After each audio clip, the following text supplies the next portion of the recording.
मेरा नाम अदिति है। मेरी उम्र 26 साल है। मैं एक गरीब परिवार से थी। मेरी माँ लोगों के घरों में काम करती थी और पिताजी मजदूर थे। मेरी एक छोटी बहन थी जो कक्षा 6 में पढ़ती थी। हमारा परिवार भले ही गरीब था, लेकिन हम एक दूसरे के साथ बहुत खुश रहते थे और मैं बहुत खूबसूरत थी। इसलिए हमारे रिश्तेदारों ने मुझे बचपन में ही अपने बेटों से शादी के लिए था।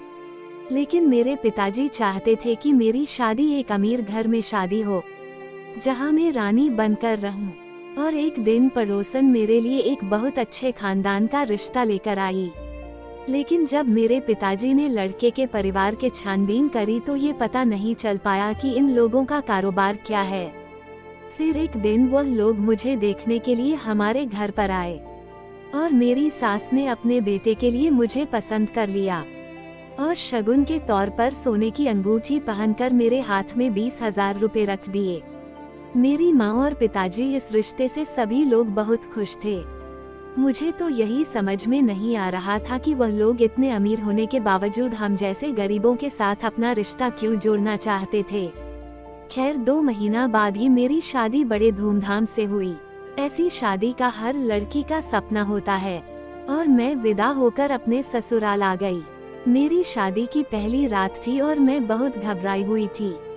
फिर मेरी सास मेरे कमरे में आई और मुझे समझने लगी। उनकी बातों से तो लग रहा था कि वह एक बहुत अच्छी औरत है। मेरी सास दूध का गिलास कमरे में रख कर चली गई। थोड़ी ही देर में मेरे पति अभिषेक कमरे में आए और आकर मेरे पास बैठ गए। मेरा घूंघट उठाया और मेरा चेहरा देखकर मेरी तारीफ करने लगे।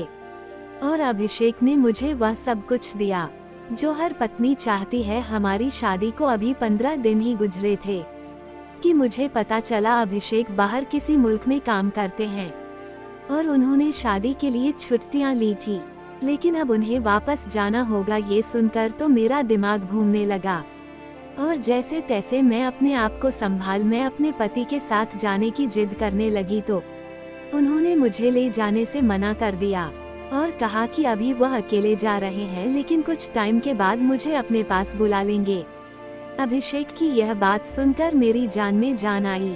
अगले सुबह मेरे पति विदेश चले गए और अब घर में मैं और मेरी सास ही थे। मेरी सास बहुत साधारण सी औरत थी, हमेशा पूजा पाठ में लगी रहती।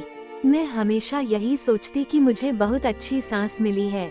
धीरे धीरे वक्त गुजरता गया और अभिषेक को गए हुए 6 साल हो गए। मेरे पति अभिषेक बीच में आते जाते रहते थे, लेकिन अभी तक मेरे पास कोई बच्चा नहीं था। मेरा कमरा मेरी सास के कमरे से थोड़ी ही दूरी पर था। एक रात जब मैं अपने कमरे में सो रही थी, मेरी सास के कमरे से चीखों की आवाज आती। मुझे तो अपने दिमाग की हालत पर शक होने लगा था कि मैं ही तो पागल नहीं होती जा रही। आधी रात को मुझे सास के कमरे से लड़कियों की चीखों की आवाज आती थी। ऐसा लगता जैसे उनके साथ ज्यादती हो रही हो, कोई उनके साथ गलत काम कर रहा हो। लेकिन जब मैं वहां जाकर देखते तो वह लड़कियां सुकून से सो रही होती। एक दिन चीखों की आवाज इस कदर तेज थी कि मेरे रोंगटे खड़े हो गए। मेरी सास बाजार गई थी। जब आई तो मेरी सास 3 लड़कियों के साथ घर के अंदर घुसी तो मुझे देखकर मुझे कहने लगी कि अदिति, लड़कियां आज हमारे साथ ही खाना खाएगी, तुम उनके लिए आज अच्छा सा खाना बना लो। सास की यह बात सुनकर मैं सर हिला दिया और पूछने लगी कि आखिर ये लड़कियां हैं कौन। आज से पहले तो मैंने इन्हें कभी नहीं देखा था। वह मासूम लड़कियां 9 से 10 साल के बीच की उम्र की थी। मेरी सास उन लड़कियों को सीने से लगाकर प्यार करते हुए बोली कि अनाथ लड़कियों हैं, बेचारी भूखी है, इसलिए मैं इन्हें अपने साथ घर ले आई तो उनके लिए आज अच्छा सा खाना बना, यह आज पेट भरकर खाना खाएंगे। पता नहीं बेचारी कब से भूखी है। सास के ये शब्द सुनकर मेरे दिल में उन लड़कियों के लिए हमदर्दी जागी। मेरे दिल में उसे पल सास के लिए इज्जत और बढ़ गई। वो एक अच्छी औरत थी और हर किसी के साथ भलाई करती थी। मैं किचन में चली गई और जल्दी से उन लड़कियों के लिए खाना बनाना शुरू कर दिया। वो लड़कियां ना जाने कितने दिनों से भूखी थी। वो इतना तेज तेज खाना खा रही थी कि निवाला उनके मुंह से बाहर गिर रहे थे। मैंने उन्हें अपने करीब बिठा दिया और चेहरा साफ करते हुए खुद अपने हाथों से खाना खिलाने लगी। बिन माँ बाप के बच्चे कितने तकलीफ से पालते हैं, पता नहीं। देखने में वो लड़कियां बहुत मासूम और डरी सहमी सी लग रही थी। खाने से निपटकर मैं सास से कहा कि इन लड़कियों का घर कहाँ है, क्या इनको लेने के लिए कोई आएगा। मेरे सवाल पर सास सोच में पड़ गई और फिर दुखी होकर बोली, क्या हो गया है बहू, बेचारी अनाथ लड़कियों है, अगर 2 घड़ी हमारे घर में रुक जाएंगे तो क्या फर्क पड़ जाएगा। वो हमारे घर ही रुकी। मेरी शादी को 6 साल बीत चुके थे, मगर अभी तक भगवान ने मुझे औलाद का सुख नहीं दिया था। कमरे से बाहर निकली तो मेरी नजरें उन लड़कियों पर पड़ी। इनके मासूमियत का तो यह आलम था कि छोटी लड़कियां जमीन पर ही लेटकर सो चुकी थी। इस महीने गर्मी बहुत ज्यादा ही थी। पूरा दिन सूरज की तेज धूप से आंगन तपता रहता था। ठंडी हवा चली थी, आंगन का फर्श अभी तक तप रहा था। मगर वो लड़कियां ना जाने कितनी थकी हुई थी, जो बेखबर सो रही थी। उन्हें यूं जमीन पर लेटा हुआ देखकर मेरे दिल को कुछ कुछ होने लगा था। मैं फौरन उनके करीब गई और उन्हें जगाकर अपने कमरे में सुलाने के लिए ले जाने लगी। तभी सास ने मुझे कहा कि इन लड़कियों को मेरे कमरे में सुला दो, सुकून से सोए रहेंगे। सास के कहने पर मैं उन बच्चियों को सास के कमरे में सुला दिया और खुद किचन में चली गई। अभी काम निपटाकर मैं अपने कमरे में आकर लेट गई थी। मेरे पति बाहर दूसरे मुल्क में रहते थे। अचानक मुझे ऐसा लगा जैसे कोई रो रहा है। मैंने तुरंत अपनी आंखें खोल दी। रोने की आवाज तभी बंद हो गई थी। मुझे लगा शायद यह मेरा वहम है, लेकिन दोबारा रोने की आवाज आने लगी। इस बार आवाज लगातार ही आ रही थी और बढ़ती ही चली जा रही थी। मैं फौरन उठकर बैठ गई। हमारे घर में तो कोई बच्चा मौजूद ही नहीं था और मेरी सास के अलावा यहाँ कोई भी नहीं रहता था। मेरा पति पिछले 6 महीने से देश से बाहर गया हुआ था। एक पल के लिए मुझे खौफ आने लगा। वो रोने की आवाजें लगातार ही बढ़ती चली जा रही थी। अगले ही पल मेरे दिमाग में हलचल सी मच गई थी, कहीं वह अनाथ लड़कियों तो नहीं। ये सवाल आना था कि मैं फौरन अपने बिस्तर से उठकर खड़ी हो गई। ऐसा क्या हो गया उन लड़कियों को जो इतना सिसक सिसक कर रो रही थी। सास भी तो उनके करीब ही थी, फिर वह उन्हें चुप क्यों नहीं करवा रही थी। मैं तुरंत सास के कमरे में गई। जब मैं दरवाजा खोला तो सामने का मंजर खौफनाक था। कमरे में न तो कोई शोर था, न ही वह लड़कियां रो रही थी। वह तीनों तो सास के बिस्तर पर आराम से सो रही थी, जबकि सास पूजा कर रही थी। सास मुझे देखकर कहने लगी, बहू ठीक तो हो, इस समय तक जाग रही हो, यहाँ क्या कर रही हो। सास के सवाल का मेरे पास कोई जवाब नहीं था। मैं इस बात को टालते हुए बोली कि बस लड़कियों को एक नज़र देखने के लिए आई थी। इतना कहने के बाद मैं वापस अपने कमरे में चली गई। मुझे ये बात बहुत सता रही थी कि आखिर वह आवाज किसकी थी। इस पल मुझे बहुत ज्यादा डर सा महसूस हो रहा था। मुझे नींद भी नहीं आ रही थी। फिर मैंने सोचा सुबह उठकर अपनी सास से पूछूंगी। मुझे नींद नहीं आ रही थी, मैं समझ नहीं पा रही थी फिर यह राज क्या है। सुबह का समय होने ही वाला था कि अचानक दरवाजा खटखटाना की आवाज आई। मैं दोबारा डर गई थी, आखिर इस समय कौन हो सकता था। जब मैं देखने जाने लगी तो सास ने मुझे रोक दिया और खुद दरवाजा खोलना जाने लगी। सामने फटे पुराने कपड़ों में एक फकीर खड़ा था। फिर मेरी सास को देखकर वह फकीर हाथ जोड़कर रोने लगा और फिर बोला, आपका बहुत बहुत धन्यवाद, आपने मेरी लड़कियों को पेट भर कर खाना खिलाया। ऊपर वाला आपका बहुत बहुत भला करे। ऐसे ही हम गरीब और बेसहारा लोगों की मदद करते रहे। मेरी सास उन लड़कियों को उसके साथ भेजने लगी। उसे समय मुझे एक बात समझ नहीं आ रही थी कि यह लड़कियां तो कल रात तक अनाथ थी, तो सुबह होते ही यह आदमी कौन आ गया और मेरी सास का इन लड़कियों से क्या लेना देना। दूसरे हैरानी मुझे ये हुई कि वह बच्चियों काली चादर लपेट कर निकली थी और उनके चेहरे पर दर्दनाक तकलीफ थी, जैसे उनकी रात बेहद तकलीफ में गुजरी हो। मेरी सास ने मुझे रसोई में जाने को कहा और मैं चुपचाप रसोई में चली गई। सुबह उठते ही सबसे पहले मैं घर के सारे काम निपटा लिया करती थी। आज भी मैं सफाई के लिए जब सास के कमरे में जाने लगी तो उन्होंने मुझे तुरंत मना कर दिया। उन्होंने कहा, आज सफाई में खुद ही कर लूंगी, तुम कुछ और काम कर लो। वह दिन भी बाकी के दिनों की तरह बहुत व्यस्त गुजरा। मुझे ना जाने ऐसा क्यों लग रहा था कि वह लड़कियां डरी हुई थी, लेकिन मैं अपनी सास पर भी तो शक नहीं कर सकती थी, क्योंकि वह एक अच्छी औरत थी और मैं भी एक गरीब घर की बेटी थी, जिसे मेरी सास ने देखते ही पसंद कर लिया था और यह कहा था कि मैं इस बच्चे को सहारा दूंगी। सास बाजार से खुद ही सामान लेकर आई थी। आज जब वह घर लौटी तो उनके साथ 2-3 लड़कियां थी। एक की नाक से खून बह रहा था।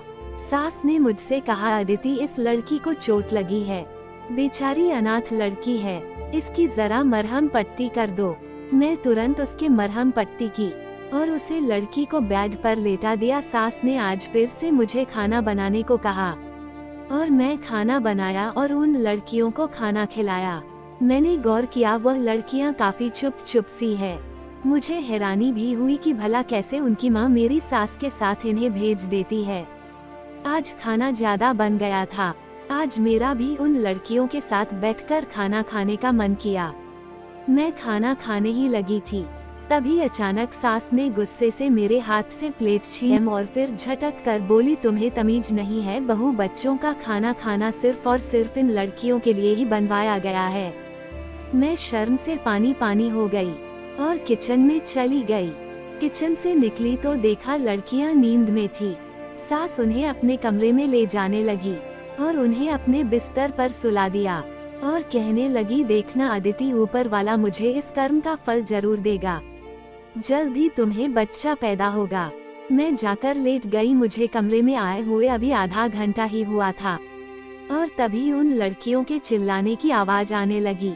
वो ऐसे चीख रही थी जैसे किसी ने उन्हें बहुत तकलीफ दी हो। मैं इस समय उठकर बैठ गई और आवाज लगातार सास के कमरे से आ रही थी। मैं भागकर कमरे में गई तो दरवाजा बंद था। मैं दरवाजे को पीटने लगी। एक तो आज सास की तबीयत भी खराब थी, मुझे लगा कहीं उन्हें तो कुछ नहीं हो गया। जब दरवाजा खोला तो सास जमाई या लेती हुई खड़ी थी। मुझे देखकर हैरान हुई, दरवाजा पीट रही हो क्या, सुबह हो गई है, लड़कियां जाग जाएगी। मैं सास को कहा कि मुझे लड़कियों के रोने की आवाज आ रही है। मेरे सवाल को उन्होंने नजरअंदाज किया और कहा, लड़कियां तो गहरी नींद में सो रही है। इतना कहकर उन्होंने दरवाजा बंद कर लिया और मैं वापस अपने कमरे में आ गई। मुझे फिर वही आवाज आने लगी, लेकिन जब भी मैं कमरे में जाती तो वह आवाज आना बंद हो जाती। क्या यह मेरा वहम था? कुछ तो था जो मुझसे छुपा हुआ था। इसी सोच में साथ जब सुबह का वक्त हुआ तो वह फकीर फिर दरवाजे पर आया था। सास ने उन लड़कियों को उठाया और उसे फकीर के साथ भेजने लगी। आज एक बात मैंने गौर की थी कि यह लड़कियां भी डरी सहमी सी थी। ना जाने वह लड़कियां किस चीज से डरी हुई थी। वह फकीर उनको ले जा चुका था। उसके बाद सास अपने कमरे में चली गई थी। ये तो रोज का हो चुका था कि सास लड़कियों को लेकर आई और कहती है लड़कियां अनाथ है, और उनके लिए पकाया गया खाना ना खुद खाती और ना ही मुझे खाने देती। लेकिन जब मैं कमरे में जाकर देखती तो वह लड़कियां तो सुकून से सो रही होती थी।